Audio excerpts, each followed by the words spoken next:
көз карандысыз мамлекеттердин шериктештигине мүчө өлкөлөрдүн мугалимдеринин 5-чи съезди өтүүдө. Өлкө аймагында кар жаашы күтүлөт. Эмгек жана социалдык өнүктүрүү министри Таалайкүл Исакунова ээлеген кызматынан бошотулду. Эми ушул жана башка кабарлар алдыдагы мүнөттөрдө. Студияда Канат Абазбеков. Саламатсыздарбы? Бишкекте 2 күнгө созулган көз карандысыз мамлекеттердин шериктештигине мүчө өлкөлөрүнүн мугалимдеринин 5-чи съезди башталды. Ал туруктуу өнүгүүнүн максаттарынын контекстиндеги КМШ мамлекеттердин билим берүү системаларын өнүктүрүү аталышында өтүүдө. Съезд 9 секцияга бөлүнүп, Бишкек шаарындагы жогорку окуу жайларда жана мектептерде болот. Анда адистер билим берүүнүн ыкмаларын түзүү, коопсуз билим берүү чөйрөсүн калыптандыруу, мектептен тышкаркы билим берүү, жеткинчектердин мектеп жашына чейин сабатын жоюу багытында маселелерди талкуулашат. Съездде президент Сооронбай Жээнбеков билим берүү туруктуу өнүктүрүүнүн эң ишенимдүү пайдубалы болуп саналаарын жана глобалдуу атаандаштыкка билимдүү коом гана туруштук бере аларын белгиледи. Образование для всех и на протяжении всей жизни – важнейшая задача для всего современного мира. Организация Объединенных Наций призывает объединить усилия правительства всех стран, поскольку образование является самым надежным фундаментом устойчивого развития. Образование – один из главных ключевых вопросов, определяющих будущее наших стран. Глобальной конкуренции могут выдержать только образованные общества. В этих условиях с каждым годом значение учителя будет возрастать. Педагог в переводе с греческого означает «ведущий ребенка». Тот, кто открывает двери детям в новый мир, первооткрыватель. Он должен быть готов к изменениям, новым требованиям для профессии педагога. Значит, учитель должен быть впереди общества. Это сложная, но почетная миссия.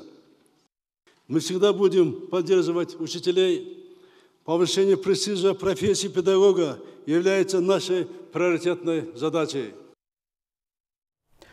13-14 октябрь күндөрү өлкө аймагында туруксуз аба ырайы күтүлөт. Кыргыз гидрометтен кабарлашкандай, 14 октябрда Чүй, Талас өрөөндөрүндө жаан карга айланып, тоо этектеринде жана тоолуу райондордо кар жаашы ыктымал. Батыштан сокон шамалдын ылдамдыгы секундасына 18-23 метрге чейин жетиши мүмкүн. Ал эми 15 октябрда түнкүсүн Чүй, Талас, Ысык көл облустарынын дыйканчылык аймактарында жана Ош, Жалал Абад, Баткен облустарынын тоо этектеринде 3 градуска чейин суук болуп, үшүк жүрүшү күтүлөт. Мындай туруксуз аба ырайы унаа, энергетика жана коммуналдык кызматтардын ишин, ошондой эле жайлоолордо малды кармоону кыйындатат. Бишкек жылуулук борборуна туташкан бардык мектептер кышка толугу менен даяр. Ал эми көмүр менен жылый турган билим берүү мекемелеринин 50% көмүр менен камсыз болду. Жалпысынан шаарга 80 000 тонна керектелсе, учурда 40 000 тонна кара алтын киргизилди. Мындан сырткары ооруканалардын 80% күз-кыш жылытуу мезгилине даяр экенин адистер билдирүүдө. Кененирээк Сайфудин Мурзаев улантат. Шаардык билим берүү башкармалыгынан билдиришкендей, билим берүү мекемелери кышка даярдыкты өз убагында баштаган. Алсак 2000 окуучу билим алган Бишкектеги номер 27 мектеп жаз айынын соңунан бери кышка камынып келет. Терезелер алмаштырылып, класстагы жылытуучу түтүктөр жаңыланган. За летнее время мы уже провели все работы. Жай айында кышка даярдыкты кызуу өткөрдүк. Жылытуу системасын бир сыйра текшерип, анча-мынча жерлерин ремонттодук. Жамачысын жамап, алмаштырчысын алмаштырдык. Отопительной системы местами частично. Мындан сырткары шаардагы ооруканалардын 80% кышка даяр. Жалпысынан 200 имарат от жагууга камдалды. Столичное образование включает в себя. Шаардык билим берүү башкармалыгынын 97 мектеп, 85 бала бакча жана 5 мектептен сырткары дагы башка имараттары бар. Жалпысынан алганда кышка бардыгы даяр. Шаардык бюджеттен 112 миллион сом бөлүнгөн. К отопительному сезону. Өткөн жылы шаардыктар тарабынан бекер таратылган көмүрдүн сапатына нааразычылыктар көп болгондон улам шаардык социалдык башкармалыгы быйыл көмүрдүн ордуна акча төлөп бермей болду. Элдер каалаган маркадагы көмүрдү каалаган жеринен сатып алууга мүмкүнчүлүк түзүлүп жатат. Анан көп эле биздин тургундардан жакшы бир позитивдүү маанайлар келип атат. Өзүбүз каалаган буга чейингидей очередте кезекте турбай, көмүрдүн майдасы тийбей, каалаган сапатыбызды алып атабыз деген.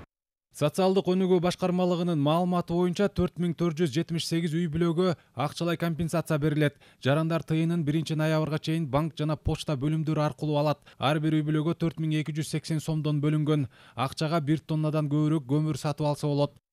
Көмүрдөн сырткары шаар бийлиги 800 аз камсыз болгон үй бүлөгө жардам катары 1,5 кубтан отун таркатат. Бул үчүн 1200 куб отун даярдалган.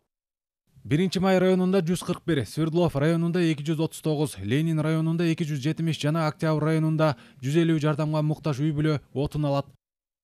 Күз-кыш мезгилине карата орто билим берүү мекемелери, мунун ичинде бала бакчаларда да жылытуу системалары менен жарык берүүчү каражаттар толугу менен жаңыланды. Сайфудин Мурзаев, Коомдук 1-канал. Эмгек жана социалдык өнүктүрүү министри Таалайкүл Исакунова ээлеген кызматынан бошотулду. Президент Сооронбай Жээнбеков кол койгон жарлыкка ылайык эмгек жана социалдык өнүктүрүү министри Исакунова Таалайкүл Базаркуловна ээлеген кызматынан берген арызынын негизинде бошотулду. Электрондук кызмат көрсөтүүлөр боюнча бирдиктүү мамлекеттик портал пилоттук долбоор катары иштей баштады. Анын тутумуна 22 мекеме камтылды. Жарандар кызмат көрсөтүүлөрдү эми жаңы портал аркылуу пайдаланышат. Долбоорду иштеп чыгуу аракети 2016-жылы башталган. Искались подобные порталы, но эти порталы предоставляли услуги конкретно. Буга чейин мамлекеттик каттоо кызматы, социалдык фонд, салык кызматы өңдүү мекемелер өз алдынча портал аркылуу кызмат көрсөтүшчү. Эми жаңы долбоор аларды бирдиктүү системага бириктирет. Муну менен калкты тейлөөнүн сапаты да жакшырат. Энетил жана Айтматов аталышындагы форум Каракол шаарында Касым Тыныстанов атындагы Ысык көл мамлекеттик университетинде өттү. Бул иш-чара аймактарды өнүктүрүү жылына арналып, өкмөттүн Ысык көл облусундагы өкүлчүлүгүнүн демилгеси менен өткөрүлүп, мамлекеттик тил боюнча улуттук комиссиянын өкүлдөрү катышты. Форумдун негизги максаты окутуучулардын, студенттердин жөндөмдүүлүгүн арттыруу, тил каражаттарынын таасирдүүлүгүн, образдуулугун баамдоо, тилди терең өздөштүрүү, үйрөтүү экени белгиленди. Мындан сырткары студенттер жазуучунун чыгармаларынан үзүндү окуп, отурумдун катышуучулары Чыңгыз Айтматовго арналган ырларын окуп беришти. Азыр дүйнө жүзүндө 5,5 миңден ашык тил бар. Ошонун көпчүлүгү азыр жоголуу коркунучунда турат. Мына анын ичинен 194 тил бул мамлекеттик тил болуп эсептелет. Мына биздин кыргыз элибиз ушул 194 мамлекеттик тилге кирип отурат. Мунун макамына ээ болуп отурат. Улуттук иденттүүлүктү аныктаган, негиздеген уңгулуу өзөктүү түшүнүктөр бар. Анын төл башында албетте ошол этностун энетили турат. Ушул баалуулуктарды канчалык биз насихаттап өсүп келаткан жаш муундарга түшүндүрө алсак, анда биздин улуттук иденттүүлүгүбүз күчтүү, кубаттуу болот. Учур театрынын 18-ci сезону ачылды. Чыңгыз Айтматовдун 90 жылдык мааракесине арналып, жазуучунун Тоолор кулаганда романынын негизинде Жаа барс спектакли көрүүчүлөргө тартууланды. Анда башкы каармандын тагдыры аркылуу чыгарманын көркөмдүгүн арттырган кайып кыз менен Кайберендин айланасындагы окуя камтылган, сүйүүсүнө жетпей калган Арсен менен Түгөйү таштап кеткен жырткыч жаныбар Жаа барстын тагдыры баяндалат. Тоолору кулаганда романы Чыңгыз Айтматовдун акыркы чыгармасы.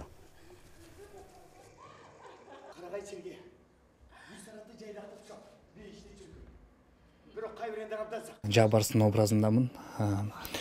Бул спектакльди алып чыгууга көптөгөн мээнет кетти десем жаңылышпайм. Себеп дегенде башталган күндөн баштап 10 килограммга арыктаганга туура келди. Андан сырткары көбүнчө пластика жаатына басым болгондуктан ал жааттан да көп эмгектер талап кылды. Бул спектакль туптура 10 жыл мурун ойношкон экен. Азыр жаңы состав ойноп аткан чагыбыз. Мен ишенем, бул спектакль менен биз көптөгөн дагы фестивалдарга катышып, өзүбүздүн театрдын атынан көптөгөн ийгиликтерди алып келебиз го деп. Түшкү сааттарга алынган кабарлар мына ушулар болду. Бул жана башка жаңылыктар менен биздин КТРК Чекит KG сайтыбыздан, ошондой эле Алато 24 мобилдик тиркемебизден дагы таанышсаңыздар болот. Мен сиздер менен кайрадан саат 5-теги жаңылыктарда жолугушам. Биздин жаңылыктарга назар салып туруңуздар.